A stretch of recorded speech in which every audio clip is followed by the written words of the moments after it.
Today, November 14th, marks the beginning of the Jubilee of the Poor in Rome. In the afternoon, a vigil of mercy is planned in the Basilica of St. Paul, outside the walls. Tomorrow, Saturday, pilgrims gathered in St. Peter's Basilica will pass through the Holy Door and then participate in a Marian vigil.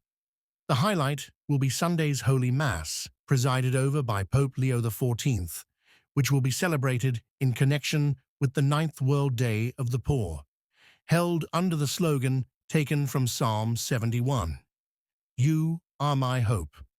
On Sunday, the Pope will have lunch with the poor in the Paul VI Hall, and thanks to the congregation of missionary priests, backpacks with essential items have also been prepared. The first half of November is also the time when the Holy See opened the extraordinary Mother of Mercy Clinic under Bernini's colonnade in St. Peter's Square, where those in need can receive free medical advice, blood tests, dental, ophthalmological, and ENT examinations. The Jubilee also marks the inauguration of the new St. Martin's Outpatient Centre, which, thanks to a new radiology laboratory, will help provide more comprehensive diagnostics for the poor. The Jubilee of the Poor, attended by the Pope, is another manifestation of Leo XIV's concern for those most in need. According to Leo XIV, poverty does not have a single face. It affects both those who do not have the means to live, those who are socially excluded.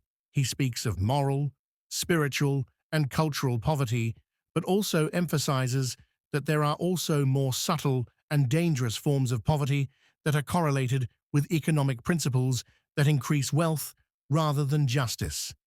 Leo XIV thus puts into action the ideas contained in his first exhortation, Dilexiti, and calls on everyone to allow themselves to be evangelized by the poor, because they are not merely a social problem, but are at the very heart of the Church. Care for the poor is a tradition of the Church. It is the core of faith.